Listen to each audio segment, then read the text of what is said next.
اور شیخ نجم الدین کبرا وہ فرماتے ہیں کہ ولی جب تک شریعت کو مکمل طور پر نہ اپنائے، مکمل طور پر شریعت کو نہ اپنائے، ولایت میں قدم نہیں رکھ سکتا۔ اور اگر وہ انکار کرتا ہے کہ شریعت یہ مولویوں نے کام کر دی، آپ فرماتے ہیں کہ یہ کفر ہے۔ بھائی تم طریقت کی بات کرتے ہو تو طریقت کون سی طریقت؟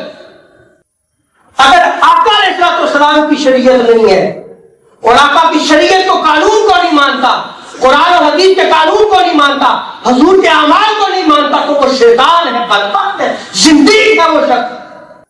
اور آگے شیخ سہروردی رحمۃ اللہ تعالیٰ علیہ فرماتے ہیں کہ ہمارا عقیدہ ہے کہ جس کے ہاتھ پر خوارق عادات ظاہر ہو، یہ میریکل جسے کہتے ہیں، کہتے ہیں بڑی جگہ ہو رہی ہے، سنیں کیا کہتے ہیں آپ فرماتے ہیں کہ اگر وہ شریعت کے احکام کا پابند نہ ہو تو بچو اس سے، کیونکہ وہ زندیق ہے۔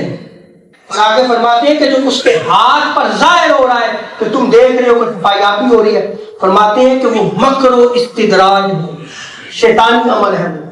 اور ہماری حالت کیا ہوگی؟ یہ جھوٹے پیر، نام نہاد، پیسے کمانے والے عامل باباؤں کے پاس ہم جاتے، ان کا بزنس نہیں بنتا جب تک ہم نہ جائیں۔ اور ان کا سب سے بڑا بزنس کامیابی کا یہ یو کے ہے، یہاں سے وہ کامیاب ہوتے ہیں۔ آپ نے قرآن و سنت کو چھوڑ دیا ہے، آپ نے اولیاء کرام کے مقام و مرتبہ کو جانے بغیر ان ٹھگوں کو جو ہے وہ پیر ماننا شروع کر دیا ہے۔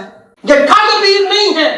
ارے تم پیر کی مجلس میں بیٹھو تو جب وہ بولے گا تو علم کے موتی پر کھیلے گا، جب تم اس کو دیکھو گے تو اللہ تمہیں یاد آئے گا اور اس کا ہر عمل جو ہے وہ آخرت کی تمہیں یاد دلائے گا، وہ ولی ہے۔